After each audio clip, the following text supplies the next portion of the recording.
Bulletproof Radio, a state of high performance. First instinct of driving and needing eye-hand coordination, focus, precision, stamina.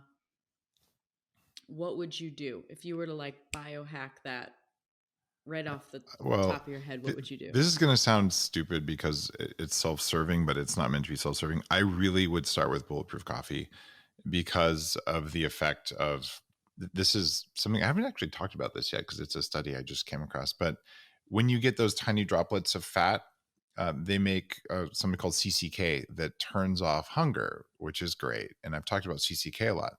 But what CCK also does that I just realized is it's anti-anxiety. It's stress reducing. And it turns off inflammation in the brain.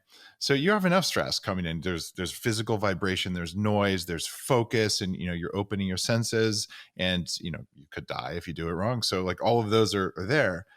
And if you can just turn that down a little bit while turning up energy, it really helps. That's why there's extreme skiers and lots of high performance, high speed athletes do the Bulletproof thing. But I would stack Keto Prime, which makes your mitochondria better able to make energy.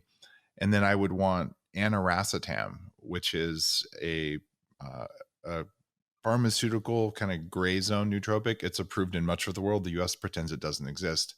Increases oxygen in the brain, increases memory IO. It's also the only one of those that slightly lowers anxiety. So now you're a little bit more chill, but you're totally dialed in.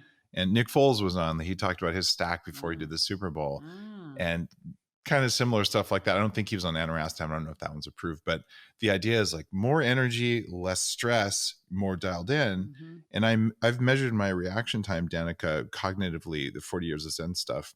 This is to visual and audio stimulation. I have the average brain response time of a 20-year-old, and I'm 48. So I haven't lost it the way it declines linearly with time. So I think this stuff works because, data wise it is. So let's get you on the stack and throw you back in a car. What do you think? I'm curious. I'm sure. I mean, if we need to do a back-to-back one day versus the next, maybe we need to do 3 because there needs to be like a warm-up day. Sort of typical Danica and then stacked Danica.